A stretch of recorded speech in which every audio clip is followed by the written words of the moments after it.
దోస్తులు ఇక మా పొలంలో పత్తి విత్తనాలు వేద్దామని పోతే ఆ దున్నేటైనా రాలేడు. ఇక ఏం చేయాలో ఒక ఆయన వచ్చిండు, లేట్ వచ్చిండు. మర్రాచుకొసేపు దున్ని బయటికి పోయాడు. ఇక ఏం చేసిన ఆ టైంలో నేను తీసుకున్నా. ఇక నేను దున్నుడు మొదలుపెట్టిన చూడు, జర్ర అక్కడక్కడ అంకర పోయినాయి. ఇక చూడండి, కానీ మంచిగానే దున్నే కాడికైతే మంచిగానే దున్నినా. చూడండి దోస్తులు, ఎట్లా దున్నుతున్నారో కామెంట్ చేయండి. రైతు పంట పండిస్తేనే ఇప్పుడు మన దేశంలో కానీ ఎక్కడైనా కూడా రైతు లేనిది ప్రజలు బ్రతకడం చాలా కష్టం.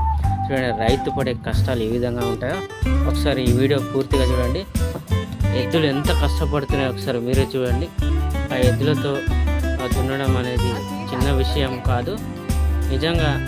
అయితే మా పొలంలో ఇంకా పత్తి విత్తనాలు వేయలేదు, ముందు దున్నిపించాము. మళ్ళీ దున్నిన తర్వాత దీన్ని గీట గీయడం అంటారు. ఈ గీట గీసిన తర్వాత విత్తనాలు వేస్తారు ఫ్రెండ్స్. అయితే చూడండి, ఇప్పుడు ఈ గీత గీసిన తర్వాతే ఆ విత్తనాలు ఏదైనా వేస్తే చూడండి ఆ గీతలు ఎట్లా పడుతున్నాయో. ఈ లైన్లోనే విత్తనాలు వేసుకుంటూ పోతారు.